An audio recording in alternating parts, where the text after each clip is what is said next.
Nous arrivons à Kelvin, sur la commune de Guerne, pas très loin de Pontivy dans le Morbihan. Et nous sommes dans un hameau. Alors en Bretagne, on dit un village quand il n'y a pas d'église paroissiale. Donc ici, c'est un village, mais qui a, comme tous les villages de Bretagne, son four, sa fontaine et sa chapelle. Et ici, l'extraordinaire, c'est que la chapelle est grande comme une basilique.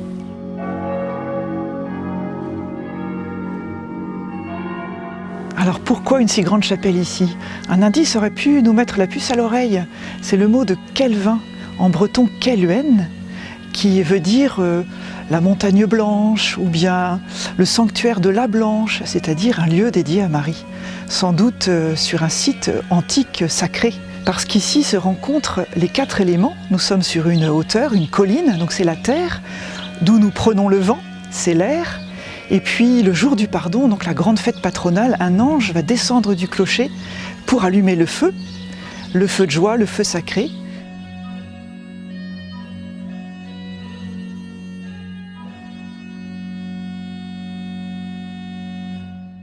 Et évidemment, il y a l'eau dans la chapelle.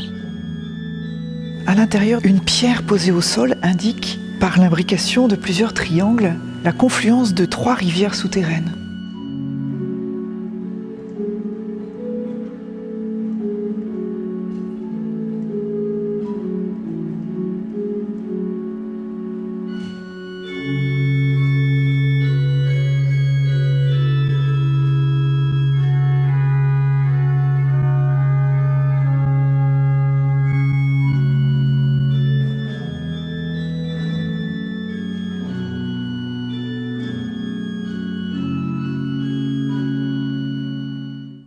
Dans ce village, l'été, il y a foule, surtout le jour du 15 août, où nous fêtons l'Assomption de Marie.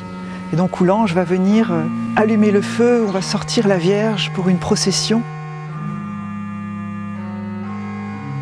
Alors Kelvin a longtemps été le plus grand pèlerinage de Bretagne, jusqu'à ce que Sainte-Anne apparaisse du côté d'Auray et ne lui fasse une certaine concurrence.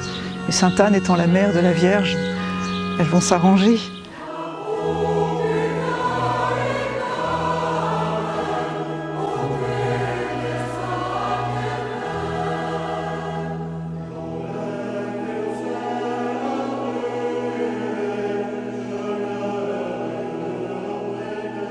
Alors aujourd'hui encore, Notre-Dame de Kelvin est le 3e pèlerinage morbihanais du diocèse de Vannes, avec Sainte-Anne d'Auray et Notre-Dame du Roncier à Josselin. Alors pour accueillir tous ces pèlerins, on a construit en extérieur, en 1738, une scala, qui est un escalier à 2 très belles volées qui permettent d'accéder à un autel en extérieur, surélevé mais abrité. Et dans cette scala sont représentées des scènes de la Passion du Christ, en particulier au-dessus de l'autel un ecce homo, donc la présentation du condamné à mort entre 2 de ses accusateurs. Et puis sous l'autel, la mise au tombeau.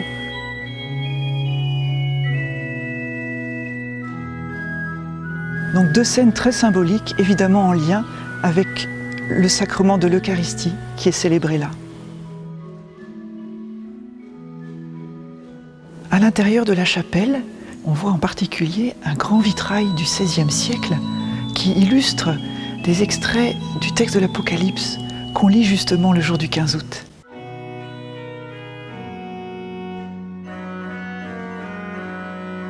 Un grand signe apparut dans le ciel, une femme ayant le soleil pour manteau, la lune sous les pieds, et sur la tête une couronne de 12 étoiles.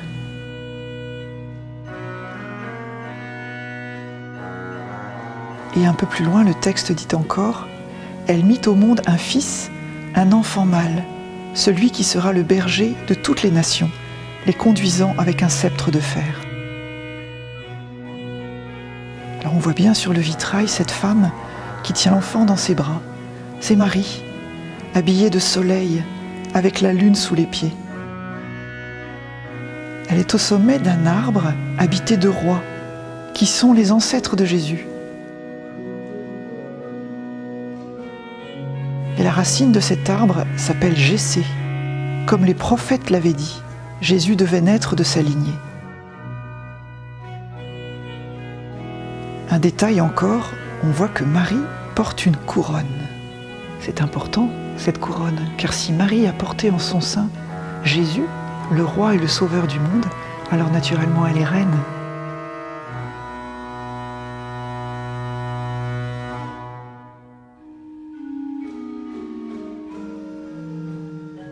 Alors Marie est reine du ciel parce qu'elle a été couronnée par la Trinité elle-même après son Assomption.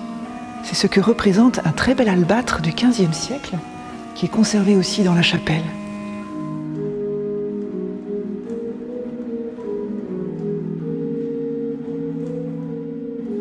On voit donc le Père, le Fils et le Saint-Esprit qui posent une couronne sur la tête de Marie.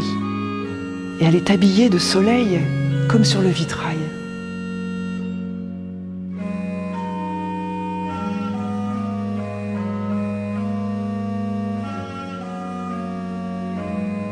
La couronne de Marie va être mise en valeur particulièrement cette année, en 2021.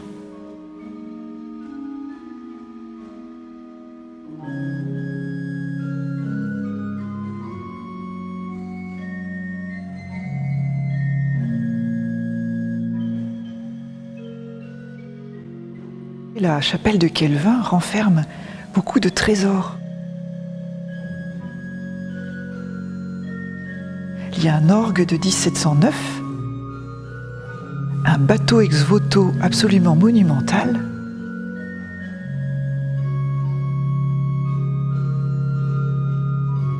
et puis une galerie de saints.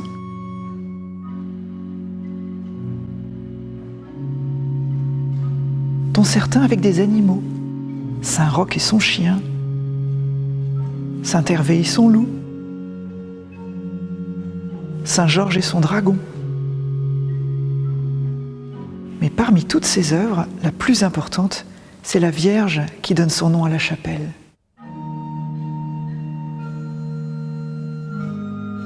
C'est une Vierge en bois doré du XVIe siècle, et pour nous montrer qu'elle est reine, elle porte une couronne comme celle de son fils et à la main un sceptre avec une fleur de lys. Et puis elle est assise sur un trône. Chaque 15 août, cette statue se métamorphose. Pour la mener en procession, on lui met un manteau. Et cette année en particulier, il va se passer quelque chose d'extraordinaire. On va lui poser sur la tête une autre couronne, beaucoup plus précieuse que celle qu'elle porte habituellement, qui est en bois. Celle-ci sera en métal avec des cabochons de verre. C'est une œuvre de Maurice Poussielgue-Ruzan, un orfèvre parisien spécialisé dans les objets liturgiques. Alors pour pouvoir couronner ainsi une statue, il faut une autorisation spéciale du pape. Dans le diocèse de Vannes, il y a 6 statues couronnées. Sainte Anne a été couronnée en 1868, comme Notre-Dame du Roncier à Josselin. Puis Notre-Dame du Vœu à Hennebont en 1900, puis Notre-Dame de Kelvin en 1921, le lendemain du Saint-Joseph de Kermaria. Et puis il y a eu aussi Notre-Dame de Joie à Pontivy en 1937. Et tout récemment, la Vierge des Motards à Port-Caroux le 15 août 2012. Cette année, ici à Kelvin, nous allons donc fêter les 100 ans du couronnement de Notre-Dame. Et le 15 août va être particulièrement festif.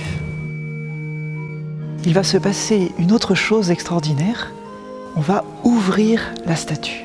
Oui, parce que cette statue s'ouvre comme une 50aine de statues de la Vierge dans le monde et 3 en Bretagne. La création de ces Vierges ouvrantes s'échelonne du XIIe au XVe siècle. Mais au Concile de Trente, on a un peu mis le haut là, parce que la plupart d'entre elles contenaient des représentations de la Trinité. Et donc si Marie est bien la mère de Dieu parce qu'elle est la mère de Jésus, elle n'est pas la mère de Dieu le Père ni de l'Esprit Saint.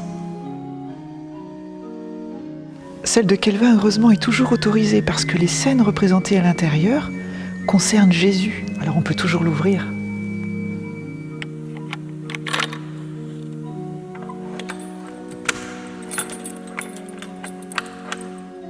Alors elle s'ouvre pour dévoiler son cœur.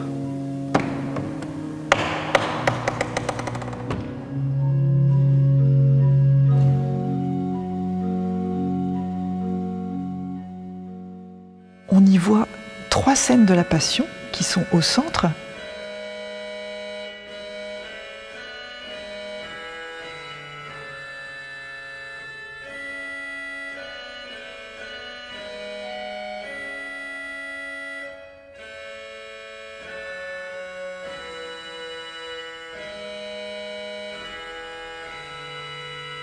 et ces 3 scènes entourées de scènes de la résurrection.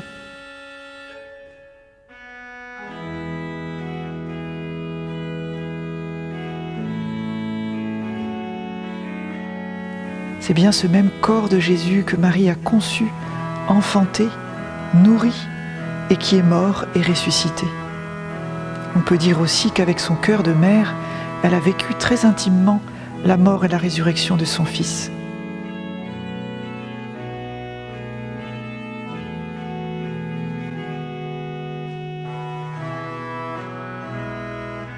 Dans la Vierge de Calvin, elle est représentée au sommet de la série de figures, à genoux.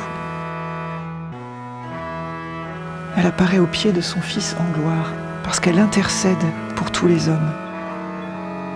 On peut ainsi dire avec saint Jean-Paul II, Marie, qui a été conçue et est née sans péché, a pris part de façon éminente aux souffrances de son divin Fils, pour être ainsi co-rédemptrice de toute l'humanité.